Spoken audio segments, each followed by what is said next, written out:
Here, live in the studio, Mac, welcome, man. This is episode number 1. We're going to do this, and who knows, but we're going to have some fun with it, man. Glad you're along for the ride. Breaking the glass, the inaugural show here. Talked about it for a couple months now, but finally here. It's here, and we're going to talk about the show. We're going to talk about ourselves. We're going to introduce ourselves. Not that that's super interesting. We will later on have more episodes where we will have guests.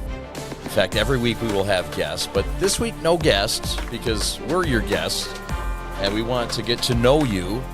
And heck, Mac and I need to get to know each other. We just met a couple weeks ago at a party. No, I'm kidding. But anyway, we're glad you're with us. Ali Hadi is your executive producer. Let's start with an intro of what the Prep Pod is going to be. Then we'll get into an intro of Mac Horvath and then myself. And then we'll talk a little bit about the season as a whole and what went down in a wild 125-game prep season of live broadcast. That's a big-time number. I don't know how we did it, but a lot of help, I will say that. A lot of help along the way. You were a part of that help and talent. We'll get into that, much, much more. The multi-talented Mac Horvath. We also will talk a little bit about the year in review, what happened amongst all those broadcasts, and then we'll get into Mac's weekend in Macomb. And the guy still got it, and we'll touch on that a little bit later. Now then, let's get into what we're going to do. And Mac, you brought the concept up.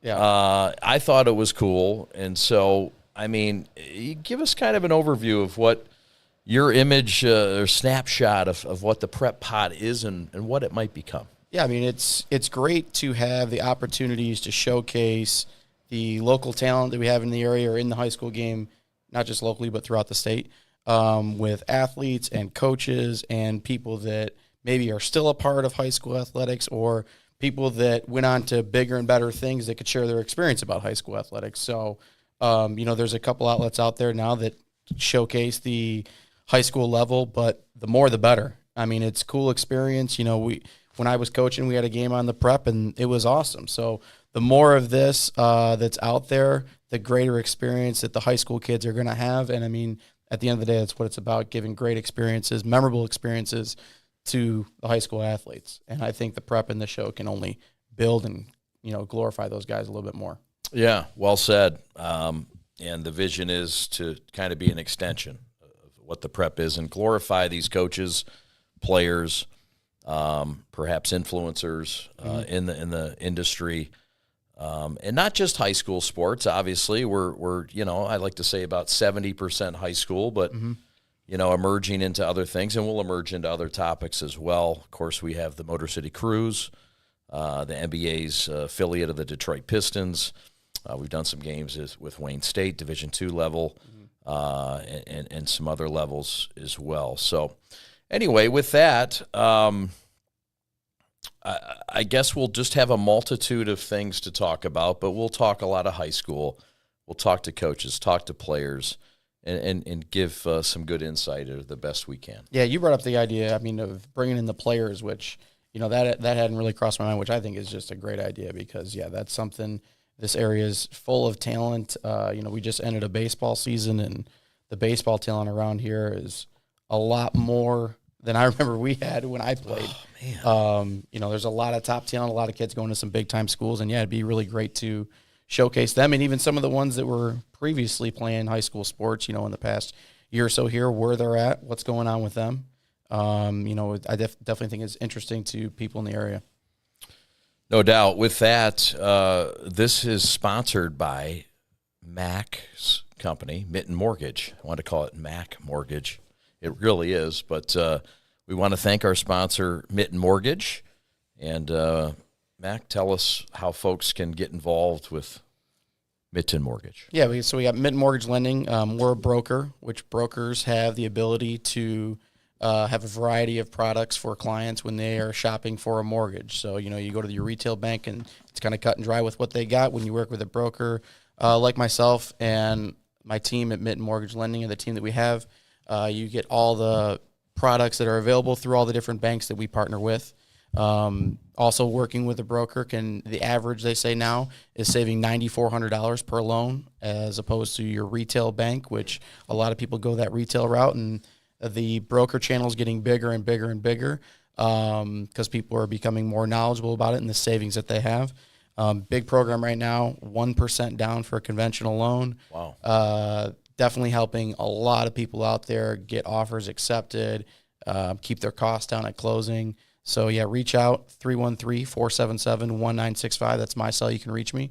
Or you can email at mac@mittenloans.com to reach me by email. And that's NMLS 177-3215. Got to make sure we plug that. Absolutely. Got to stay within compliance. But, yeah, reach out to us at Mitten Mortgage Lending or visit our website at www.mittenloans.com. Awesome. Good stuff. We thank you for your sponsorship. All right, let's get into a little about you and I and who we are and some of our backgrounds and what brought us to the table today with our love and passion for high school sports. And, I guess we'll start. For sure. Yeah. I think the number one question that I had going through my head just from, experience when I was coaching and you guys covered one of our games is how did the prep even come about? It seems like it popped out of nowhere. All of a sudden there was these great basketball games on YouTube. That's how I found it. I wanted to, it's tough to get out there as a coach and scout some of these teams, and the prep allowed you to not have to be in the gym, and it was a great broadcast and great coverage. So how did the prep become about? Thanks, man. Well, it came about by a need due to this pandemic thing. And we were going into 2020, I believe, was the year. I get years confused, but yeah, March 2020 was when everything got shut down. March 2020. So there you have it. We were facing a season of basketball. Football had been delayed. And so the need was for football immediately. And so we pieced together some things, and I was working with another outfit to try to do a webcast because it was limited viewers at that point. It was very limited in who could come. And then, so we did a game in football, and then Alex Westfall and Alex is a huge part of this. Alex and I discussed, my vision of, look, I want high school sports in a webcast. Nobody's going to be able to watch these games. Right. So that's crazy. Yeah. I had some open time. I was no longer with Eastern Michigan after 11 years. And I was kind of like, hey, it just seemed like the right fit. I have time to broadcast it. I got Alex who can basically paint the canvas and fill in any, executive producer technical needs. And he's phenomenal. And I mean, he pretty much put the vision to work and basically covering high school sports at a high level, at a higher level. Let's be honest, it's not really done outside of a Pixelot by many folks. Right. It just isn't. Mm-hmm. So this brought up the need, like, wait a minute, we should be doing something. And so for basketball, we started with February 11th, Flint Beecher and St. Mary's. It's a good game to start with. It was a pretty good game to start with.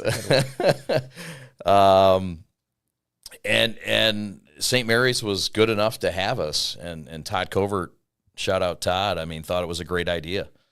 And he got behind the vision and allowed it. And, of course, I'm a St. Mary's, grad, so I know Todd, former teammate, and it was an easy ask of, hey, you want to do this? And he said yes. He could have said no very easily. But so really I'm thankful to St. Mary's for that. And so we started broadcasting. Alex doesn't miss much. Alex is very loyal, dedicated, and phenomenal overall, but he missed game one. And he had a planned family vacation. Like, this was not like out of the blue. He's like, Chad, I can do this, man, but I can't do the first game. I'm like, what? What? So we did it, and we missed the entire first half. It didn't go through. It was, Hopefully people are getting the first half of this. I hope so, but who knows? No, and Ali Hadi was not producing it, but we may have never gotten off the ground even if he was. So anyhow, we ended up getting on in the second half. Matt Derry was on color. The D's. Eli Wiles, who does a ton of work for ballets and national networks, and he was on camera. We pieced together 2 cameras, and it worked. And then Alex came back, and things got a lot better. And game 2 was Grand Blanc in St. Mary's. And again, these were limited audiences. Yeah. Like, nobody could really watch it. Like 2 fans, I think. You were two parents normally. Siblings weren't allowed. We've had Coach the Blair family at Divine Child, and Grandma and Grandpa were at every game, and they weren't in the stands. Yeah, what an athletic family that is. Yeah. I mean, there was plenty of grandparents and stuff that used to attend games that weren't able to do that. So yeah, right. So it was out of a need for that. I've had this vision for a long time, but this really pushed it to where, all right, this is crazy. And selfishly, I wanted to be able to watch these games. Oh, yeah. And I don't think I would have unless I was producing a basketball game, broadcasting it. So it was a little bit of that too. And St. Mary's, of course, was highly touted, favored to win the state title that year. So we knew, and Todd plays a tough schedule. They were great games. It was just a good fit, right? And so and they worked with us too, getting the kinks out. Because it wasn't a refined outfit. But we did 11 basketball games, and then we said, well, we might as well do some baseball. Let's try it. And that worked well. It didn't hurt. St. Mary's was a nationally ranked team as well, and one of our flagship teams. But we covered some other clubs, and then we made our big push into the fall and did our first football season. Nice. And that was really nice. We got some support. Woodward Sports, shout out, got us through that first year, sponsored us.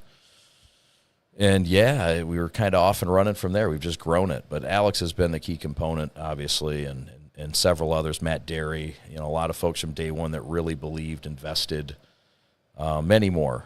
But yeah, and we've just grown it every season. And here we are approaching our 3rd football season and just really completed about our 3rd full other sports season. So yeah, it's been fun, man. It's been fun. Never thought it could be a business, just a passion. I love to broadcast. I like business, and I like organizing a team and being a teammate. As big as you guys have gotten in that short period of time, I still think you guys are still at the beginning phases. I just think it's going to continue to grow and grow and grow to all across the state, because it's a phenomenal product. Yeah. And like you kind of said, there was an opening, and you guys filling a need. Yeah, it was. And we can't survive without clients. Like we had to give a lot of broadcasts early on that, hey, look, I didn't feel right charging for it because it wasn't at the level and standard that I expected for us and that Alex expected for us. So, but that's changed since we've kind of evolved and gotten better. But look, I mean, we've had great partner schools and leagues that have supported us, and without them, we wouldn't exist. It's not cheap. Right. Broadcasts are not cheap. Yeah. But it is for everybody. It is an equal opportunity broadcast. If you want to do a game with us, you can do it. We can make it happen. I don't care what league you're in. I don't care where you're at. Yeah. We'll go to the city. We'll go to the suburbs. We'll go to the Upper Peninsula. I don't care. And we've shown that. Yeah. Yeah. And so, it lasts forever, too. Like, there's so many games that I know that were big games that I coached in way back when my players will still email me or text me like, hey, do you have this game film? Yeah. And it's like, let me go find the SD card and try to download that and find What's it. That? SD exactly. card. Exactly. So yeah, with the prep, you just go right to it. So you named a lot of people that have helped you along this journey of the prep, but I'm sure you met those and worked with those along the way. But what's your broadcast journey kind of look like that brought you up until the point of the prep? Yeah, I started as a child just loving to listen to games, and what a blessing it was to have guys like Ernie Harwell and Paul Carey and George Blaha and Mark Champion and legends, George Kell, Al Kaline. It's just how lucky we were. So I listened to every game. I was just a broadcast game. I can still hear those voices in my head with those guys. Oh, still man. Can you? Oh, yeah. So just listening to those games, and you did too. You're a huge baseball guy, and you're a big broadcast guy. So I just listened and loved it. And then at some age, 29, I think, I never got into it, though. I never took a broadcast class, never put on a headset, never spoke out of a microphone until I was 29. Wow. And I just said, you know what, how do I do this? What do I do? And I called a long-lost cousin who had done a little bit, and he said, just practice. Like, you just got to practice. Mm-hmm. Like, how? He goes, just go to a high school game, sit in the stands, record yourself, and that's practice. I'm like, really? That's weird, but okay. So I did that. I went to a lot of games. I sat in the stands. I called games. It was weird, but I got practice and got better, and just like anybody else, if you love something and you got a little bit of skill, but it's more just practice, man. Yeah. And that was it. So I got my first break with Wayne State, my alma mater, and started calling their PA announcing, and then got into calling their football, basketball, baseball. Joe Goff gave me a nice a boost, promotion to have that job. He was the color guy, Hall of Famer, good friend, former teammate. And, so I was lucky enough to get the Wayne State gig at 30 years old. And football, basketball, baseball, did 3 years there, went to Eastern Michigan, worked my way up there at Eastern, did women's basketball, then I got the men's basketball, then I got baseball, and then a few play-by-play gigs in football. Matt Shepard had a pretty good rap on that. So, yeah. But I filled in for Matt when he was out and did some sidelines, and yeah, it was fun. So after 11 years of being their main play-by-play voice, I was let go, and then the PreP was born about 3 months later. Turned a negative into a positive. Yeah, man. I mean, and it was a blessing. Like, they gave me 11 years of Division I broadcasting duties. Right. Like, dude, what? Like, I was riding buses, flying to Duke, doing games at Duke, Syracuse, done 7 games in the Carrier Dome, traveled around the world, got in these great hotels. I mean, it was so 11 years at Eastern, and then started the PreP. And I also am the voice for Marshall football on ESPN Plus 4 or 5 Saturdays. So what's the most, memorable game or broadcast that you had? I'm sure there's some that stick out, whether it was You're not going to like it. A phenomenal game or a phenomenal call. You're not going to like it. Oh, no. Eastern Michigan knocked off Michigan in the Chrysler Center. I thought you were going to say it was the Rich Rod days. He lost to so many MAC schools, I forgot who he lost to. No, it was actually right. That's funny. No, it was a Michigan defeat. I know you're a Michigan guy, and so am I. Go Blue. But yeah. Anyway, Eastern Michigan over Michigan at U of M. The funny part is Eastern stays in a hotel the night before the game. It's 3 miles. Yeah. But Michigan hooks them up. I mean, that's part of the deal. Take it. You get the hotel. Right. You want to stay in a hotel, and yeah. So anyway, that was probably most memorable. But, I mean, called a game at Kansas this is center court, called a game at Duke, some real, SMU, TCU, you name it, man, all over. It's just been a blessing, a great career. And but I'll be honest, like high school, I rank high school because they want it, deserve it, and it's just a little bit more. And it's not something that's expected. Right. And it's more appreciated. Yeah, that's true. So it's cool. Like, it's such a cool level to do high school. And it's not like I've done huge, big-time sports either. Mm-hmm. But, I mean, calling G League games for the Crews. Shout out to the Crews. We'll have some Crews folks on here as well. That's big-time stuff. Yeah. And Marshall is big-time stuff. For sure. But there's nothing like calling a high school game and knowing that those kids otherwise are not going to get the publicity that they deserve. Right. Like, whether they're a 5-star, whether they're just, going to play 1 year of senior varsity sports. And there's some experiences on a Friday night playing basketball. I mean, those divisional games, and I know you guys cover a lot of the Central. Those student sections are electric. The gym is just buzzing. with some of those games and, some of those top teams when you get, I mean, and honestly, it doesn't have to be top teams. You just get a big league game somewhere, you get that, you definitely get that energy going throughout the crowd and in the gym, and it's special. There's a story. You learn that there's a storyline in everything, like everybody's got a story. Yeah. Everybody's got a story. You never know.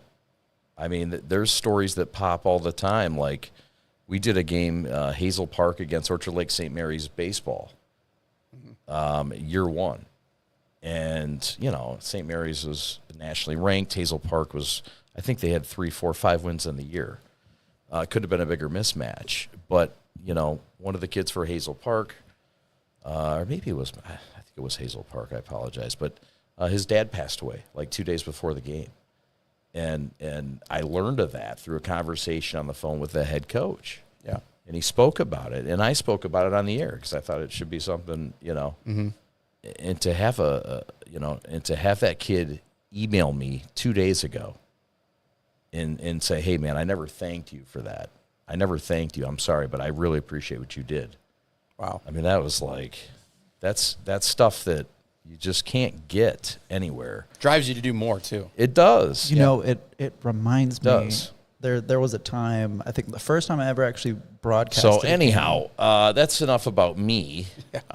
Let's talk about you, sir. Look, you've got a long history of excellence in high school, and you've got an interesting journey in that you attended 2 high schools. By force. But not because, by force. You started at Southgate Aquinas. Yep. Played for the legendary Ernie Price. He was gone. He was gone, okay. Yeah. The program, yeah. Okay, my bad on that.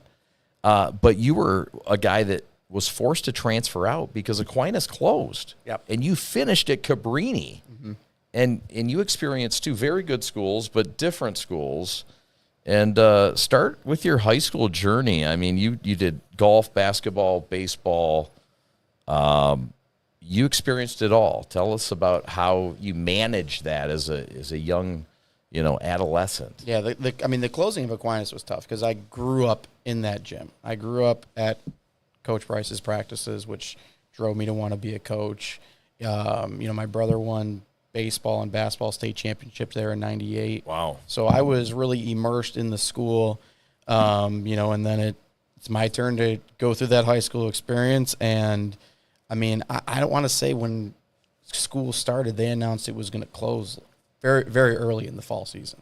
So from my memory. This was what year for you going? So that was close? Like the fall of '99 because the 2000 sophomore year. My freshman year. Oh, freshman. So it's because 2000 with the 2000 graduating class was the last class, which my cousin was a part of.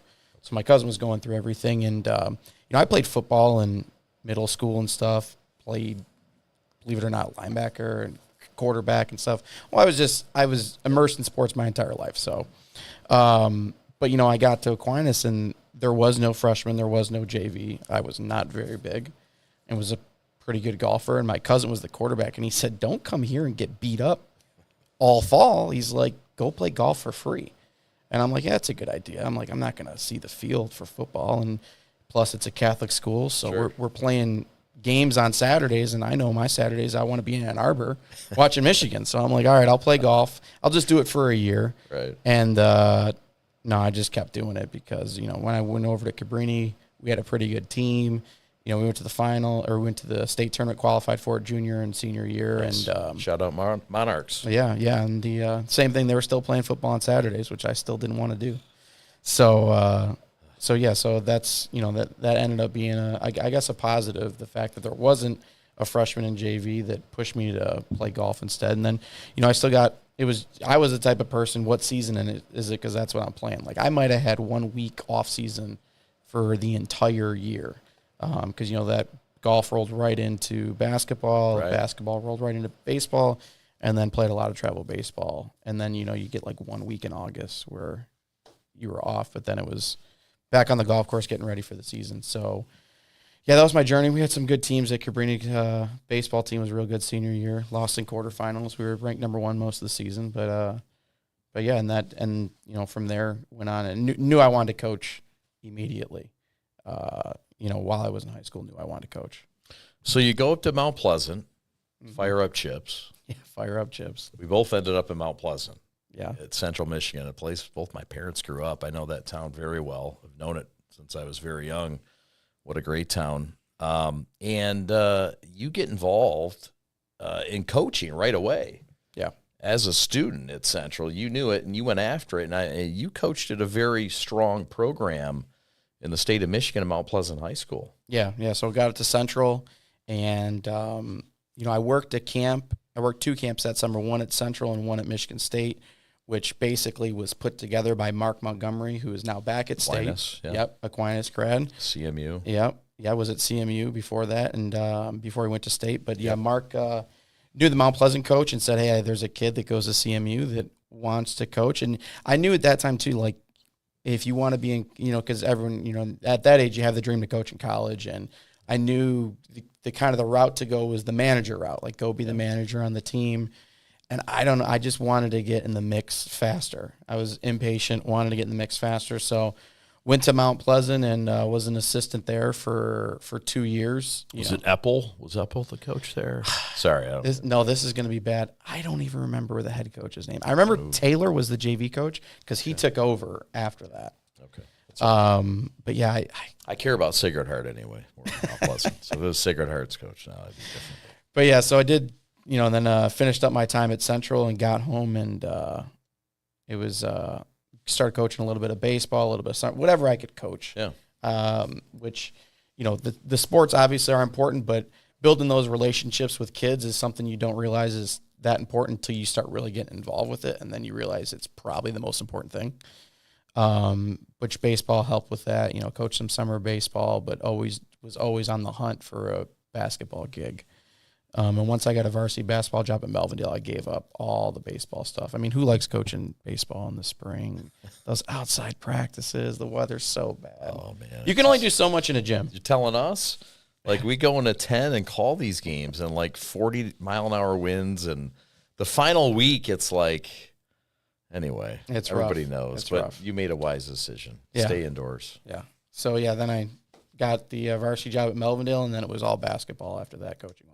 Shout out Cardinals. That's right. Yeah. Very cool. Yeah. Very cool. And then, and you obviously did some work with us this year and were able to see things firsthand and come on as a color commentator. And you did a great job, man. Thanks. I appreciate it. Yeah, it was fun. You came in and we had some good games. So you learned by sitting in the stands. You said at high school games, just recording yourself. Yeah. I think I learned the normal way, or that most kids do. I mean, when you playing PlayStation as a kid, you just announced the games. Yes. You just announced them as you played them. Oh, dude, that too. You nailed it. That was great call. That was killer. No, I would do it for my college roommates. I'd practice it, and for myself. You did that too? Oh, 100%. See, man, 100%. You're built for it. Nonstop. Yeah, Nonstop. No, good call on the video games. Yeah, that was big time practice, and that's not underrated practice. It's real practice now. Oh no. Yeah. So tell us about you didn't coach this past year, but you did coach this weekend. Yeah, a little bit. Mac took the year off, and this was like, I mean, your coming out party, man. Yeah. Right. You were asked by Coach Niz to coach Macomb Community College, who was the national runner-up. And loaded roster. But I mean, look, they also graduated some of those guys. Coach Niz is gone now. He's leaving, going to Mount Pleasant to coach at Central Michigan. Congratulations to him. You step in. They gave you a call. Mac Horvath, who was on the course, shooting 2 under par, and you get the call. And what did they say? Well, so the AD at Macomb is Brian Rizzo, and Brian Rizzo is the one that hired me at Divine Child. Okay. So, relationships are important. Yeah. So he hired me at DC, which I loved, getting back in the Catholic League, growing up in the Catholic League. I mean, you get that. It's a special place, special league to coach in. But so he, and I had a relationship with Niz. He was at Roseville before Macomb. We always talked basketball. I went out to a practice or 2 of his. He's a Dearborn guy, so he paid attention to what was going on. His parents live like 5 houses away from Divine Child. Is that right? Yeah, and he used to stay there. I'm like, why aren't you dropping into all my practices? We practice at 8:00 at night.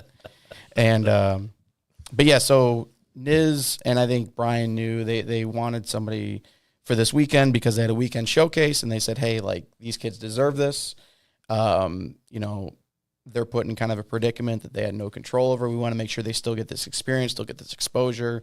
And Niz and Rizzo were just like, hey, we trust that you know what you're doing and you're not going to screw this up, make us look bad for a couple of days. Like, can you go do this? And at first I'm like, oh yeah, I'm in. Like, let's scratch that itch a little bit. Father's Day weekend now. Yeah, Father's Day weekend. And great golf weekend too. Great golf weekend. You got the hall pass and everything. Yeah. And then I go through and I'm like, man, Port Huron is a lot farther than you think. Got to cancel my golf rounds. And I'm like, why did I sign up for this? Why did I say yes to this? And then you get out there and you get on and you get by the kids. And again, 4 days, it's just with coaching, it's just like, let's build relationships. Great group of kids. They listened, you know, they were coachable.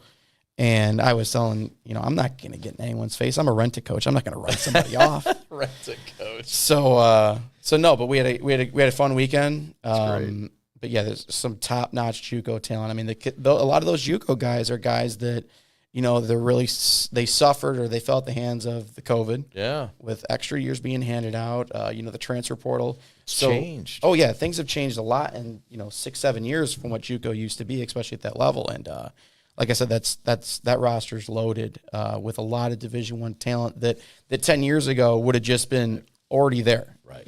Maybe one or two, maybe Division I kids, but now it's changed. Yeah. Now it's what, 4, 5, 6 at last year? I think maybe at least, more. Yeah. I mean, that's crazy. Yeah. Talk about how that's changed. And I mean, all the talent now, these high school seniors, I mean, there's nowhere to go. Yeah. And it's a log jam. It is. It's the good and the bad parts that, you know, I think players want to have the ability, college kids, they want to have the ability to transfer and move schools.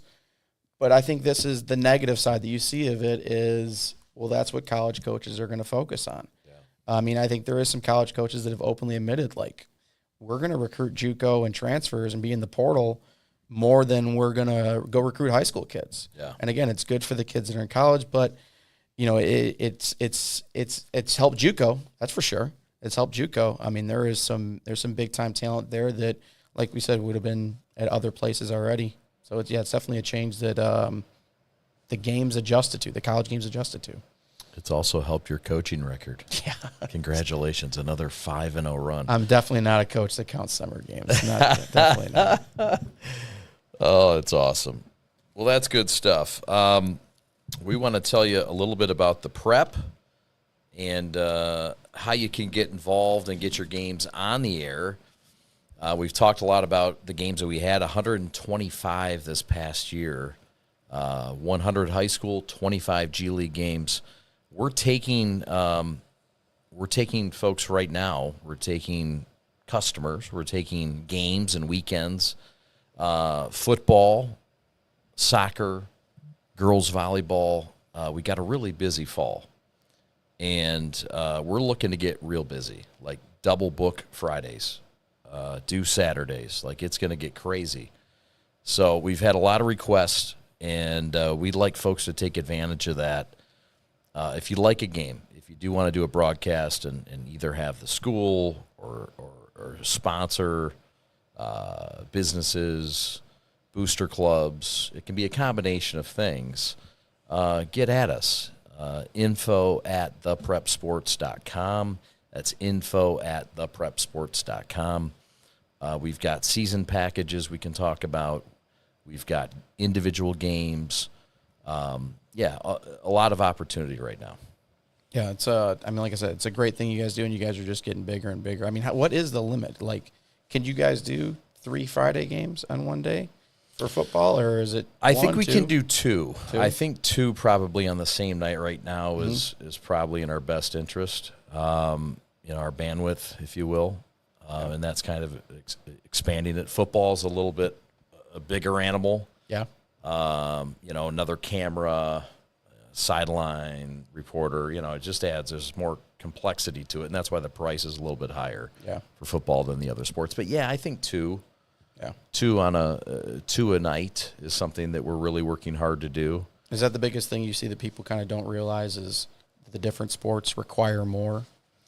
Yeah, I think so, and you know, I guess the depth and complexity of it. You know, people say, "Oh, you're coming. How many people are coming?" And we say, "Well, 10 to 11 or 9 to 11." And they're like, what? Like, where are we going to put? You know, it's just, it's not like we're the only folks that have done this, but not many schools are getting approached.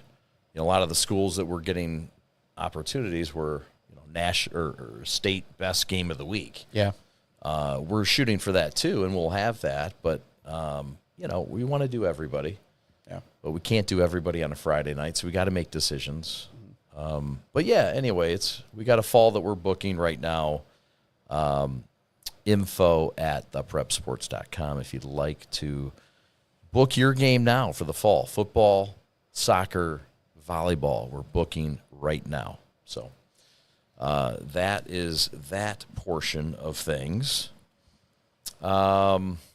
This weekend just wrapped up the entire MHSA season with the ending of the baseball and softball state tournaments. How about it?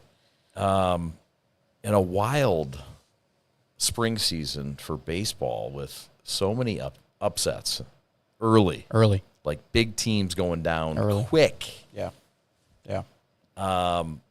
Congrats to Novi on their state title. We look forward to having the head coach of Novi, Rick Green, with us next week. But yeah, congrats to Novi, a team that wasn't even ranked in the top 10 all year. I don't even know if they cracked the top 20. And Coach Green's been there for a long time, done some great things, but I mean, nobody saw this coming, and you alluded to it off air. The KLAA's kind of a sleeping giant out there. Yeah, like we were saying, you know, Orchard Lakes had such a good program. It's kind of overshadowed some other good teams and even good leagues because the KLA, top to bottom, is loaded up. You know, we were talking about, obviously, Novi winning the state title. Northville is super loaded. Yeah. Heartland's a school that we were talking is good at everything now. It sounds like. Yes. You know, the everything pretty much. The PAC schools, the Canton, Plymouth, Salem's are always strong. There's just so many kids in that area. What you call them, the PAC schools? Yeah, the PAC is what they call them. Oh, do they? Okay, okay, I got you. Yeah, right, that's cool. I'm not in the know in the KLAA now. Sorry. But yeah, the schools. All right. But yeah, that league's just been strong. Yeah, been strong. Mm-hmm. Mm-hmm. But yeah, no, it's congrats to Novi on their title. Park. I knew I screwed that up. It's the Park. That's what they call it. Oh, the Park. Park Pack. Yeah, that's what they call it. Pack for the Park. We want to thank Ali Hadi, our executive producer. Ali is doing great work back there. Wherever, you never know what he's doing back there. Is he back there? I think he might be making another run for you. He might be. He needs to if he hasn't already. But anyway, yeah, it's been kind of a great sports season. I mean, we saw. Yeah. Liggett was favored to win Division II. They had an outstanding season. Ended the streak. Ended the St. Mary's streak at 85 games. Yeah. Not many do it better than Dan Cimini. Mm-hmm. Great partners of the Prep as well. But they went down as well. You know, I mean, some good teams across the state. And let's be honest, you know, we don't see a ton of the West Side. Right.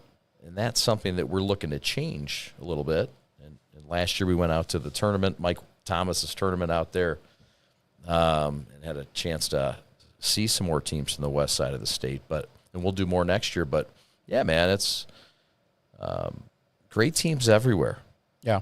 Great teams everywhere in this state. We can only cover so much. Right. But, you know very well that the state is just loaded with talent. And it's getting better in certain sports and getting better in most overall, I'd say. Yeah, I asked my, one of my assistants at Divine Child, Jake Pachelski, is now the head baseball coach at Plymouth. And he's real into the baseball scene and travel ball and stuff. And I just don't remember when I played as many kids. I mean, you hear kids, oh, yeah, so-and-so's got a Clemson commit. They got a Bama commit. They got a Tennessee commit, a Vandy commit. And I'm like, Notre Dame was a big deal. Michigan was a big deal. Yeah. But that was about it. You didn't hear guys from our area going to LSU and whatnot. And I'm not sure if that's, I would love to ask Coach Green what the change he thinks is that's made that. I want to hear his thoughts. I have a very I have a strong opinion on this. It's the indoor facilities. When they started building indoor facilities and kids started training, and shout out to all the trainers and facilities that have been built. But, I mean, they are flooded, and good coaches in youth leagues too. Yeah. But you can't do anything if you don't have indoor facilities. And that didn't really become a thing up here until when? 2000, 2010s, the laggards, and, now. Yeah. So I think these kids training year-round is the biggest difference. And they have a facility to go train, a high number of them. Yeah, so I've heard a little bit. I mean, that's a great point. I've heard, too, that the pitchers from up here, just less wear and tear on their arms because they're not playing 12 months out of the year like the kids in the South are playing. I mean, you always felt you were at a disadvantage. The college baseball teams were, when the season started for them because they got to go. I mean, high school teams, you're not going down competing against teams in Florida in February. Colleges are.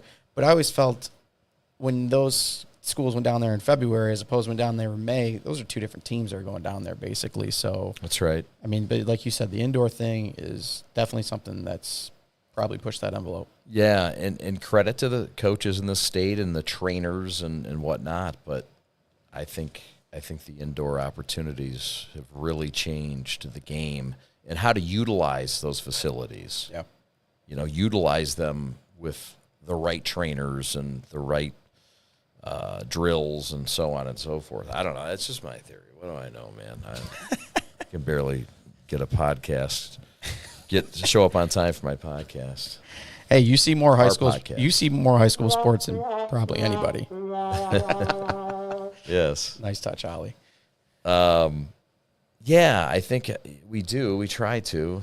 I mean, but I think we got a good pulse on it. Yeah. But we can't be everywhere, and we want to be everywhere. But I mean, we're seeing. Just see these kids that train. Yeah. All year. I mean, you said you travel baseball. I wanted to play travel baseball. I couldn't play, and I was only about five years behind you. Mm-hmm. So I mean, those things they're newish in Michigan. Michigan was slow to evolve. Yeah, a little bit, and I think less wear and tear on the arms is a solid theory. I like what you said a little bit. What you said makes a little bit more because it's not just pitchers. It's shortstops, it's left fielders, it's catchers, it's everybody. So yeah, I think there's less temptation though when there is not weather to have to throw. I mean, there's more opportunities when you're in warmer climates to throw all the time, but absolutely not necessarily appropriately enough. Yeah, you're more prone to try to throw when you're in a climate that it's conducive to. But I don't know. Anyway. We'll solve all the world's problems soon enough. We'll see what Coach Green has to say about it. We will see what Coach Green has to say about it. And many more. And many, many more. We're going to take a short pause, a 60-second pause. Ali Hadi will pause us for a moment. And when we come back to the Prep Pod, we will talk about the outstanding season in the Prep that was 125 games broadcasted, and Mac and I will go through a summary of some of the highlights on the other side of this. We'll take a brief pause. This is the Mitten Mortgage Lending Prep Pod. Thanks for watching.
Welcome back in the Prep Pod. He is Matt Horvath. My name is Chad Bush. Ali Hadi, your executive producer.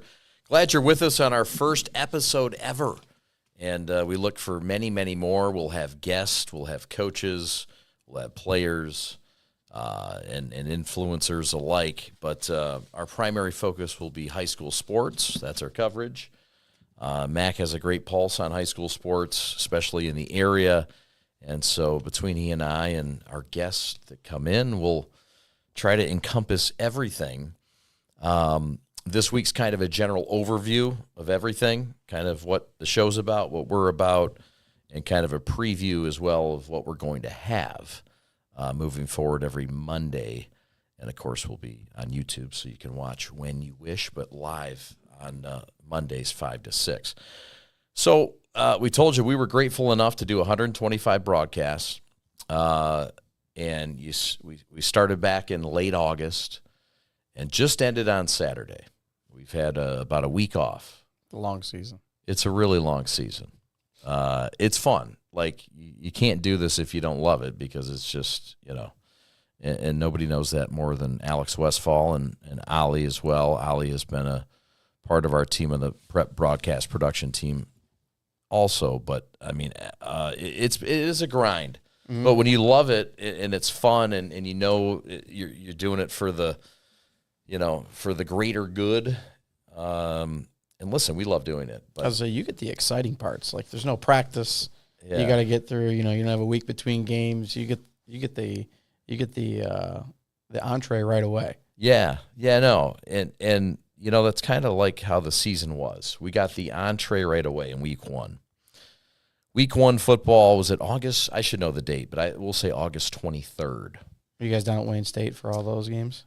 No, they've got another company that does those games. But My bad. No, it's okay. That's all right. It's just the only other no, it's all good. They have the rights for that. We'll see if that carries on this year. But no, the Prep Classic or the Prep Kickoff is ironically not involved.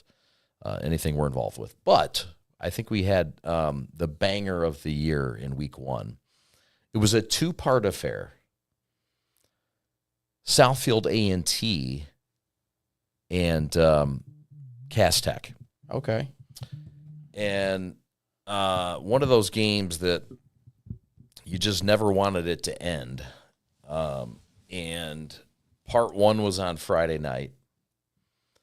And part one ended 4 minutes shy of halftime. There was some police issues, security issues, too many people jumping the fence to get in. It was wild. It was mayhem. It was the Wild West. And it was week one. It was hot. It was muggy. It was 85 degrees. And it was unbelievable. And Southfield and Cass Tech with all the talent on the field. I mean, we're talking double-digit college players. 100%, yeah. On each side. Division I, Division II, whatever. Like, mega talent. Two great coaches. Southfield and Cass Tech. The quarterback for Southfield, Isaiah Marshall, unbelievable. Anyway, a banger that ended like just before halftime, 3-4 minutes before halftime. I think there were 35 points put up, 35-28 in the first quarter. Wow. It was a shootout, just a shootout of two teams that couldn't stop the athletes on both sides. Yeah. It was great, but it ended prematurely. Again, security issues. They come back Saturday and finish it? So they made the decision that they're going to do an exclusive, no fans. So we went back to kind of almost like the COVID days. Era. No fans. 0 allowed. I think there were nobody but the prep and the players. And it was brought. What else could you ask for, right? Mm-hmm. I mean, we were upset we had to go back a second day because it's a full setup for us. Yeah. Whatever, but we understand. And it was fun. But it was at Southfield High. It was at Lawrence Tech, part one. And then they said, "Oh, forget about it. It didn't work well there. let's go to Southfield High and have nobody attend. Mm-hmm. And that's what they did. I couldn't do the game. I had an obligation with Marshall. Had to call in an announcer to do that game, Evan Stockton. Evan's a part of the prep. Congratulations to Evan. Won an Emmy over the weekend. Wow. Does a great job. Yeah, does a great job. So Evan comes in, does the game Saturday with Stick, who does an outstanding job as well on color. And Evan and Stick called another marathon of a game that went into overtime.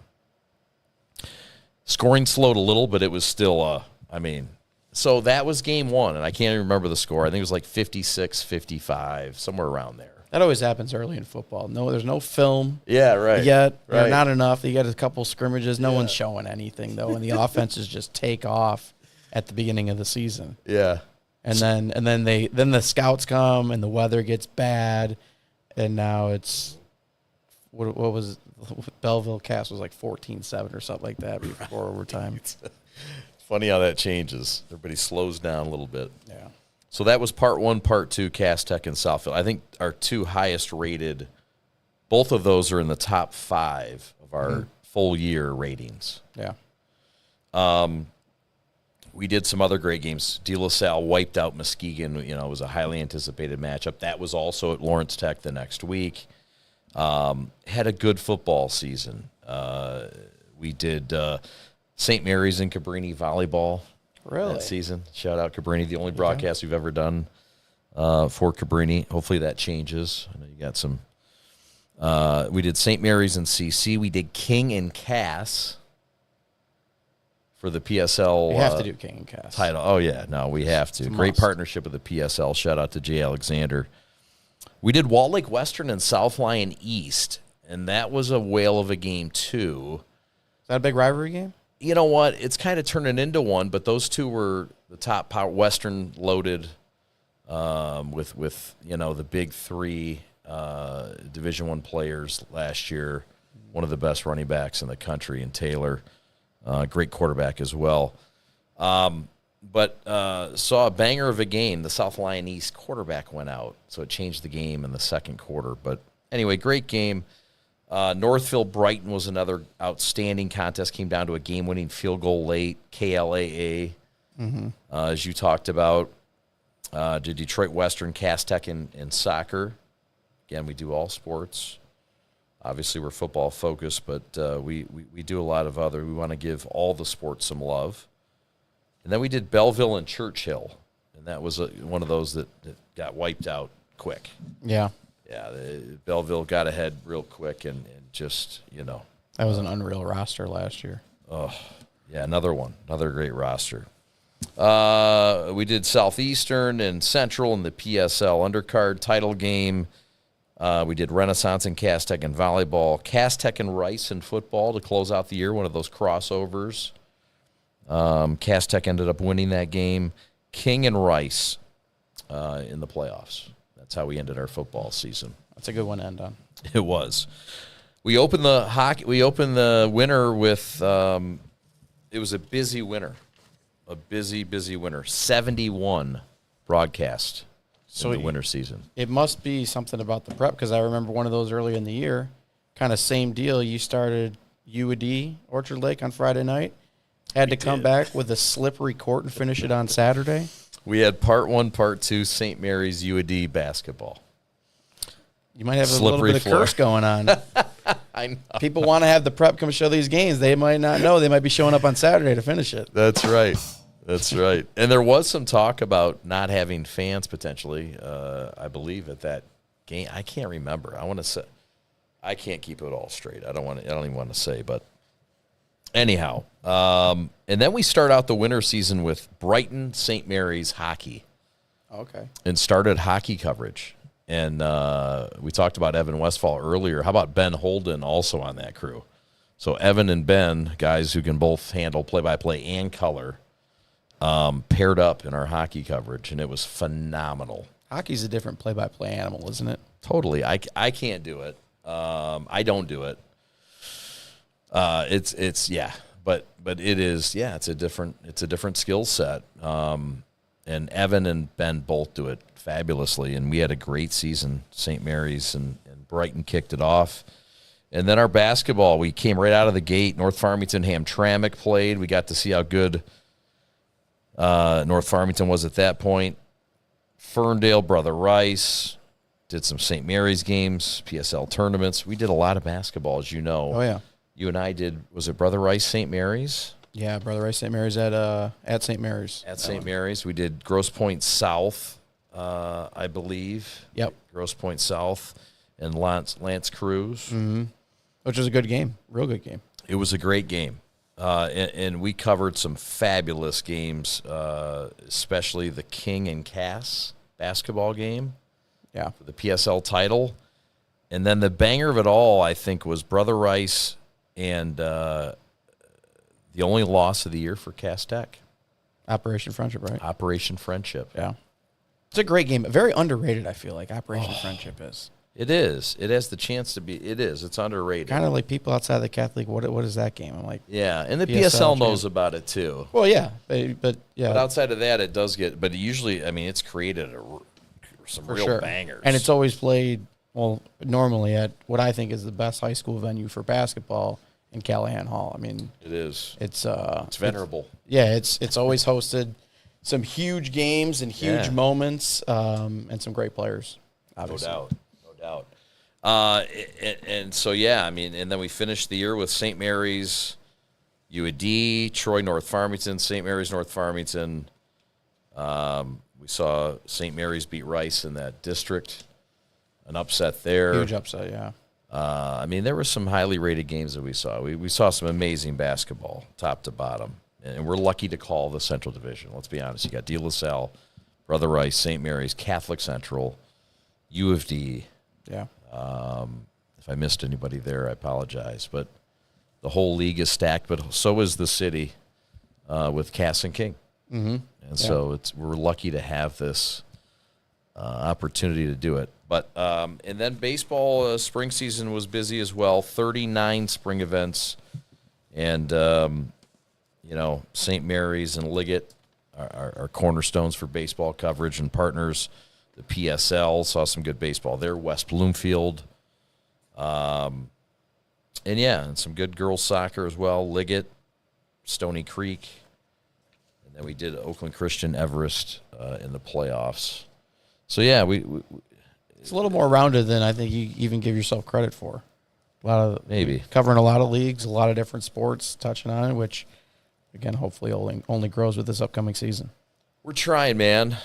Having some fun with it, and looking forward to having the Prep Pod kind of continue on as most of the games are done. We might do some baseball tournaments or all-star games and whatnot, but we're pretty much shut down until mid-late August. Football ramps up again. And soccer and girls volleyball. But, I mean, we are open for business. Mm-hmm. Youth League. We are doing a tournament in July. 4-day tournament, the Motor City baseball tournament. So anyway, we're available, but it's just not on the docket. Yeah. What are your thoughts? What capped this year for you in high school sports? Was there anything that really stood out that was super memorable or cool that you? I mean, I'm a basketball guy, and I think, I know they fell short, but the team Brother Rice had this year was really, really stacked top to bottom.